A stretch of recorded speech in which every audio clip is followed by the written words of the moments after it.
À l'Opéra national de Grèce, on répète la Veuve joyeuse, une façon comme une autre d'oublier la crise dont le secteur culturel fait aussi les frais.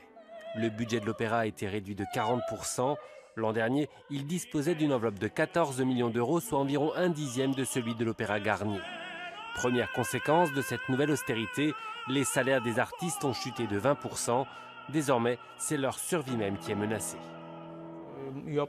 Sans les subventions de l'État, les orchestres et les théâtres du pays ne peuvent pas survivre. On a touché le fond. De tous les opéras qu'il y avait en Grèce, il ne reste aujourd'hui plus que le nôtre. Celui de Thessalonique a dû fermer. La menace de faillite de l'État grec ne fait pas que des dégâts dans les rues d'Athènes.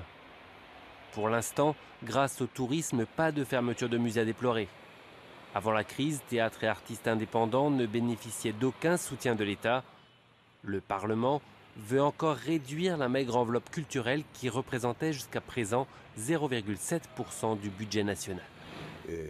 Avant, 1,5% des recettes de la loterie nationale étaient consacrées à la culture. Cette subvention a été supprimée par le gouvernement. À la commission culturelle, nous tentons de récupérer ce financement. C'est surtout pour les théâtres que c'est de pire en pire, car leur public vient principalement de la classe moyenne et les gens ne peuvent plus s'offrir une place.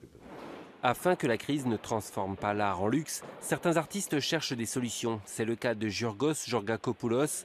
Pour lui, une de ces solutions pourrait être de mettre en place un système de vente d'œuvres à bas prix. Le prix de chaque œuvre est forfaitaire. Il est fixé à 80 €, peu importe de qui elle est. Du coup, le public s'intéresse beaucoup aux artistes et aux œuvres.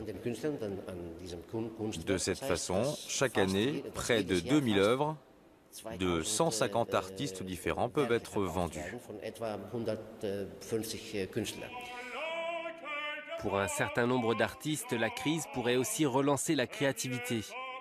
En attendant, elle est avant tout synonyme de sacrifice, notamment à l'Opéra national, où il faudra pour un temps encore se contenter de la légèreté de l'opérette.